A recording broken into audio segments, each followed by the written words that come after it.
Everyone. सो बच्चों, कैसे आप सभी। तो बच्चों, आज के इस वीडियो में हम बात करने वाले हैं बच्चों अपने नए चैप्टर के माइंड मैप के। उस चैप्टर का नाम क्या है बच्चों? क्वाड्रेटिक इक्वेशन की। ठीक है, इस पूरे चैप्टर को अच्छे से कवर करेंगे यहाँ पे। देखो जरा, सबसे पहले क्वाड्रेटिक इक्वेशन के बारे में समझते हैं कि क्वाड्रेटिक क्या होता है, इक्वेशन क्या होता है। क्वाड्रेटिक वैसे आप पॉलिनोमियल पढ़ चुके होंगे। क्वाड्रेटिक पॉलिनोमियल, क्वाड्रेटिक ये होता है बच्चों जिस वेरिएबल की हाईएस्ट पावर क्या होती है बच्चों? 2 होती है। वही क्या कहलाता है? हमारा क्वाड्रेटिक। फॉर एग्जाम्पल, एक एग्जाम्पल देके बताती हूँ मैं आपको। जैसे कि मान लो 3x² + 2x। ठीक है, ये हमारी क्या है बच्चों? क्वाड्रेटिक पॉलिनोमियल है। अब इससे मैं पॉलिनोमियल की बात करूँ, इक्वेशन की भी आऊंगी। अब देखो क्वाड्रेटिक क्या है? पॉलिनोमियल है कि यहाँ पर जो हाईएस्ट पावर है, x की 2 पावर्स है, एक तो 1 है एक 2 है, लेकिन जो हाईएस्ट पावर है बच्चों वो क्या है? 2 है। जो हाईएस्ट पावर है वो क्या है? 2 है। तो इसलिए क्या कहलाएगा? हमारा क्वाड्रेटिक पॉलिनोमियल। अब इक्वेशन की बात करें, इक्वेशन क्या होता है? जो बच्चों 0 के इक्वल होता है। जो चीज हमारी किसके इक्वल होती है? 0 के इक्वल होती है, वही क्या कहलाती है? Quadratic equation. फॉर एग्जांपल, इसी को अगर मैंने 0 के इक्वल कर दिया तो ये मेरी अब क्या कहलाएगी? Quadratic equation.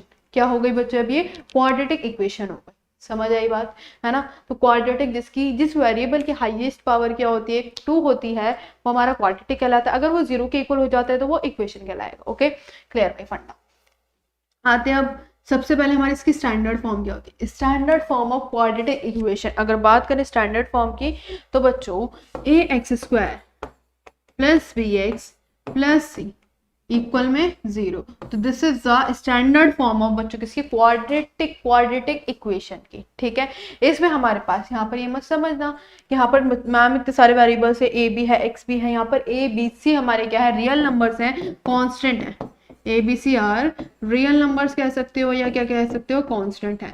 सिर्फ जो वेरिएबल है वो क्या है? एक्स है। देखो हाईएस्ट पावर क्या है? 1, 2 भी है और 1 भी है, लेकिन जो हाईएस्ट है वो कितनी है? 2 है और 0 के इक्वल है। तो ये क्या कहलाएगा? हमारा क्वाड्रेटिक इक्वेशन।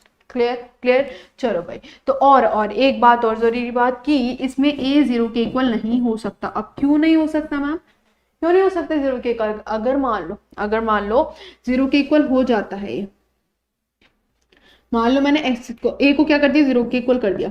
अब 0 लिख दी, इसकी वैल्यू 0 लिख दी, और ये सब तो ऐसे ही चल रहा है। अब ये क्या हो जाएगा? 0 की मल्टीप्लाई किससे भी करते 0 हो जाता है, तो ये 0 हो गया। ये क्या हो गया बच्चों? 0। बचा bx + c इक्वल में 0। बचा क्या? सिर्फ ये बचा bx + c। अब मुझे बताओ ये कैसी इक्वेशन हो गई? ये तो फिर लीनियर इक्वेशन हो गई, क्योंकि इसकी जो हाईएस्ट पावर है क्या हो गई? 1 हो गई। समझ आई? अगर हम a को 0 के इक्वल कर देंगे तो ये x² गायब हो जाएगा। अब गायब हो गया तो फिर ये क्वाड्रेटिक ही नहीं रहेगा। ठीक है, तो इसलिए a 0 नहीं हो सकता और सारे 0 हो सकते हैं। ठीक है, चलो तो फर्स्ट पार्ट में बस हमारे पास यही लिखा है। ये है हमारा फर्स्ट है, इसमें यही लिखा है कि standard form of quadratic equation x is an equation, variable क्या x है, is an equation in the form of ax² + bx + c where a b c are real numbers, a is not equals to 0। ठीक, अब methods of solving quadratic equation, हमारे पास 3 method होते हैं basically solve करने के quadratic equation को। पहला मेथड बच्चों क्या होता है? फैक्टराइजेशन, दूसरा क्वाड्रेटिक फॉर्मूला, और तीसरा होता है हमारा कंप्लीटिंग स्क्वायर मेथड। क्या होता है? Completing square method. अभी कंप्लीटिंग स्क्वायर मेथड हमारे सिलेबस में नहीं है, तो इसलिए हम इसको नहीं पढ़ने वाले। ठीक है, सिर्फ हम 2 चीजों को पढ़ेंगे, एक है फैक्टराइजेशन मेथड एंड दूसरा है बच्चों क्वाड्रेटिक फॉर्मूला, जिसको हम बोलते हैं सिद्धाचार्यास रूल भी बोलते हैं, है ना। देखो सबसे पहले हम बात करने वाले फैक्टराइजेशन, मेथड ऑफ फैक्टराइजेशन। ठीक है, आओ देखो जरा मेथड ऑफ फैक्टराइजेशन, जैसे कि एग्जांपल दे रखा है, एग्जांपल से समझते हैं। 6x² - x - 2 इक्वल में 0। अब इसमें क्या करते हैं? इसको हम करते हैं मिडल टर्म, एक और नाम होता है इसका मिडल टर्म स्प्लिटिंग। मिडल वाले नंबर को क्या करते हैं? स्प्लिट करते हैं। ठीक है भाई, क्या करते हैं? मिडल वाले टर्म को स्प्लिट करते हैं। अब जरा ध्यान से सुनो, देखो यहाँ पर एक क्वाड्रेटिक इक्वेशन दे रखी है, 6x² - x - 2 इक्वल में 0, है ना। अब क्या करेंगे? सबसे पहले मेरे ध्यान से बात सुनना कि लास्ट वाले नंबर को फर्स्ट वाले से क्या करते हैं? Multiply with sign 6 2 12 - 12x²। बीच वाला नंबर उठाओ माइनस का x। हमारे पास 2 नंबर्स आ गए। इन 2 नंबर्स का क्या करना है? इन 2 नंबर्स का हमें इन 2 नंबर के अलावा हमें ऐसे 2 नंबर्स बनाने हैं। हमें 2 नंबर्स ऐसे बनाने हैं, मतलब ऐसे लेने हैं जो मल्टीप्लाई करने के बाद, ध्यान से सुनो, तो मल्टीप्लाई करने के बाद ये आ जाए प्लस करके या माइनस करके क्या आ जाए, माइनस का x आ जाए। ठीक है, वैसे हम 9th क्लास में ये पढ़ चुके हैं middle term spreading second chapter में, है ना। तो वही चीजें यहाँ पर दो नंबर ऐसे लेने जो मल्टीप्लाई करके किया है, प्लस करके या माइनस करके माइनस x आ जाए। तो ऐसे दो नंबर्स बच्चों क्या हो सकते हैं, 3 और 4 हो सकते हैं। 3 4 12, ठीक है। और अगर 4 में से 3 माइनस करेंगे तो क्या आएगा, क्या आएगा, 1 आएगा। ठीक है, मतलब x आई क्या है, 1 ही तो है। अब x भी लेना है, तो x लेना है तो हम क्या करेंगे, x भी लेंगे 3x के साथ। अब एक बात सुनो, यहाँ गलती हो गई, यहाँ पर गलती हो गई, हमने साइन को गड़बड़ गड़बड़ कर दिया कि यहाँ पर क्या आएगा, प्लस का 3x। ठीक है, क्या आएगा, प्लस का 3x आएगा। ठीक है, अब जरा ध्यान से सुनो, प्लस का 3x आएगा, क्यों आएगा, क्योंकि हमें चाहिए सिर्फ माइनस का x। अब -4 में से +3 जाएगा जब तो -x मिलेगा, वहां पर मैंने 2 माइनस लगा दिए थे। ठीक है, अब क्या करते हैं, इन दोनों में से कॉमन निकालते हैं, फिर इन दोनों में से कॉमन, इन दोनों में कॉमन निकाला तो क्या आ गया, 3x कॉमन आ गया, बचा यहाँ पर 2x + 1। फिर इन दोनों में से कॉमन निकालेंगे। अब कॉमन इस तरह से निकालना होता है, कॉमन इस तरह से निकालना होता है कि ये दोनों बच्चों क्या आ जाए, सेम आ जाए, क्या आ जाए, सेम आ जाए। इस तरह से कॉमन निकालना है। ठीक है, तो देख लो मैंने -2 कॉमन निकाला तो क्या बचा, 2x + 1 और 2x + 1, तो ये दोनों क्या आ गए, सेम आ गए, है ना। अब क्या करेंगे, इसको इसके साथ लिखेंगे, 3x - 2, इसमें से एक कॉमन निकाल लेंगे। देन क्या करेंगे बच्चों, x को, इन दोनों को क्या करेंगे, 0 के इक्वल। -2 था इधर आके प्लस, मल्टीप्लाई था नीचे आके डिवाइड, सेम इसको भी 0 के इक्वल करा, +1 था इधर आके माइनस, मल्टीप्लाई था नीचे आके डिवाइड। तो हमारे पास 2 2 2 क्या आ गए बच्चों, जीरोस आ गए। क्या आ गए बच्चों, हमारे पास 2 रूट्स आ गए, 2 जीरोस आ गए। समझ आई। तो ये होता है बच्चों फैक्टराइजेशन मैथड। क्या होता है, फैक्टराइजेशन मैथड। ठीक है, क्लियर हो गई बात। अब सेकंड है बच्चों, सेकंड है क्या, हमारा क्वाड्रेटिक फॉर्मूला। क्या है बच्चों, क्वाड्रेटिक फॉर्मूला, जिसमें हम बात करेंगे सबसे पहले डी की। किसकी बात करेंगे, सबसे पहले देखो जरा, हमारे पास फिर से क्वाड्रेटिक इक्वेशन है, ax² + bx + c = 0। अब देखो, अगर मान लो d हमें दे रखा है, ये होता है डिस्क्रिमिनेंट, b² - 4ac। ये कहाँ से आया बच्चों, ये क्वाड्रेटिक इक्वेशन से आई है सारी वैल्यूज। ठीक है, अगर मान लो b², हमने d निकाला, क्या होता है फॉर्मूला, b² - 4ac। ठीक है, सबसे पहले जो मेन काम है वो d का है, वो निकालना है। अगर मान लो ये 0 के इक्वल होता है या 0 से बड़ा होता है, दो कंडीशन होंगी, अगर 0 के इक्वल होता है या 0 से बड़ा होता है तो हमारे क्या निकाल सकते हैं, रूट्स निकाल सकते हैं।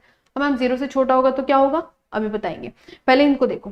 ठीक है, 0 के इक्वल होगा या 0 से बड़ा होगा तो हमारे रूट्स कैसे निकलेंगे, देखो x की वैल्यू निकलेगी -b + -d √d, और ये आ गया 2a। ठीक है, यहाँ पर b² - 4ac लिख रखा है, उसकी जगह हम d भी लिख सकते हैं क्योंकि वो उसी के तो इक्वल होता है ना। अब देखो, ये हमारा फॉर्मूला होता है -b + माइनस से भी, प्लस माइनस का मतलब कि हम इसको 2 बार लिखेंगे, एक बार प्लस में और एक बार माइनस में। तो मैंने ये बताया था, किसमें बताया था, ये मैंने लीनियर इक्वेशन इन 2 वेरिएबल्स के माइंड मैप में बताया था कि अगर मान लो जितनी भी हमारी इक्वेशंस की पावर होती है उतने ही हमारे पास क्या आते हैं, जीरोस आते हैं, उतने ही हमारे पास जीरो। अब यहाँ पर कितनी पावर है, हाईएस्ट 2 है, तो कितने जीरोस आएंगे, 2, तो यहाँ पर 2 जीरोस आएंगे, इसलिए ये 2 फॉर्म में, एक बार प्लस में एक बार किसमें, माइनस में। एक से अल्फा आ जाएगा, दूसरे से क्या आ जाएगा, बीटा आ जाएगा। क्लियर। ठीक है, तो इस तरह से हम निकालते हैं क्या, रूट्स अपने। ठीक है, पहले इस कंडीशन को सेटिस्फाई करेंगे, अगर ये 0 के इक्वल है, 0 से बड़ा है, 0 से बड़ा मतलब पॉजिटिव में वैल्यूज है, तो ये हम कर सकते हैं। अगर 0 से छोटा है मान लो, फिर आते हैं हमारे नेचर ऑफ द रूट्स। इसमें हम बात करेंगे नेचर ऑफ द रूट्स के बारे में। अगर मान लो 0 से बड़ा है तो जो हमारे रूट्स होंगे वो क्या होंगे, रियल होंगे, और क्या होंगे, रियल एंड इक्वल। ठीक है, ना रियल एंड डिस्टिंक्ट। क्या आएगा, रियल एंड डिस्टिंक्ट। ठीक है, कैसे होंगे, रियल एंड डिस्टिंक्ट होंगे। रियल होंगे वो मतलब एग्जिस्ट करेंगे, मतलब पॉजिटिव में वैल्यूज आएगी। ठीक है, अब अगर मान लो, अब ये आता है 0 से छोटा होगा तो फिर कैसे होंगे, जो रूट्स होंगे वे कैसे होंगे, नॉट रियल मतलब इमेजिनरी होंगे। मतलब कि वो जो वैल्यूज आएंगे वो किस में आएंगे, रूट में नेगेटिव वैल्यूज आएंगी, रूट में नेगेटिव वैल्यूज आएंगी, -1 भी आ सकता है, रूट में -2 भी आ सकता है, -11। तो ऐसे नंबर्स को हम कहते हैं बच्चों इमेजिनरी नंबर। कैसे कहते हैं, इमेजिनरी। तो उसको जब 0 से छोटा आ जाए तो फिर बस उसको यहीं तक ही छोड़ देंगे। ठीक है बच्चों, क्या कर देंगे, उसको हम यहीं तक ही छोड़ देंगे, उसके आगे उसका रूट्स नहीं निकालेंगे, ठीक है, जब 0 से छोटा होगा। अब अगर 0 के इक्वल है, जो रूट्स आएंगे वो क्या आएंगे बच्चों, इक्वल। कैसे आएंगे, इक्वल आएंगे। फॉर एग्जाम्पल x की वैल्यू एक बार 1 आई है तो दूसरी बार भी क्या आएगी, 1 ही आएगी, 2 आई है तो 2 ही आएगी, ये होता है इक्वल का मतलब। ठीक, समझ आ गई बात, ठीक है, क्लियर हो गई सारी चीजें फंडा। तो बच्चों यही था हमारा पूरा क्वाड्रेटिक इक्वेशन। क्या क्या पढ़ा हमने, फिर से रिवाइज करो। सबसे पहले क्वाड्रेटिक इक्वेशन होती क्या है, जिस वेरिएबल की पावर सबसे ज्यादा, उस इक्वेशन में हाईएस्ट पावर क्या होती है, 2 होती है और 0 के इक्वल होती है, वो एक्सप्रेशन, उसको हम कहते हैं क्वाड्रेटिक इक्वेशन। तीन मेथड्स होते हैं बेसिकली सॉल्व करने के। सबसे पहले फैक्टराइजेशन, सेकंड बच्चों हमारा quadratic formula, third completing square, जो कि हमको नहीं पढ़ना है फिलहाल। फैक्टराइजेशन में आपने सीख ही लिया, मिडिल टर्म स्प्लिटिंग। अगर किसी को डिटेल में इसको सीखना है तो प्लीज जाके वन शॉट देखिए, वन शॉट आपको डिस्क्रिप्शन में लिंक मिल जाएगा वन शॉट का, उसमें सब कुछ अच्छे से समझा रखा है, मिडिल टर्म स्प्लिटिंग को कैसे सॉल्व करना है और कैसे कैसे क्वेश्चंस आने वाले हैं आपके पेपर में, है ना। तो ठीक है, सेकंड है क्वाड्रेटिक फॉर्मूला, इसके भी questions, nature of the roots पे बहुत ज्यादा क्वेश्चंस आते हैं, ठीक है। नेचर ऑफ द रूट्स ये देगा कि d 0 के इक्वल है, बताओ k की वैल्यू क्या होगी, p की वैल्यू क्या होगी, इस तरह से, ठीक है। तो आई होप आपको ये वीडियो अच्छी लगी होगी, मजा आया होगा इस पूरे चैप्टर को, और प्लीज वन शॉट जाके जरूर देखिए। मिलते हैं बच्चों नेक्स्ट वीडियो में, तब तक के लिए ध्यान रखिए, ऑल द बेस्ट।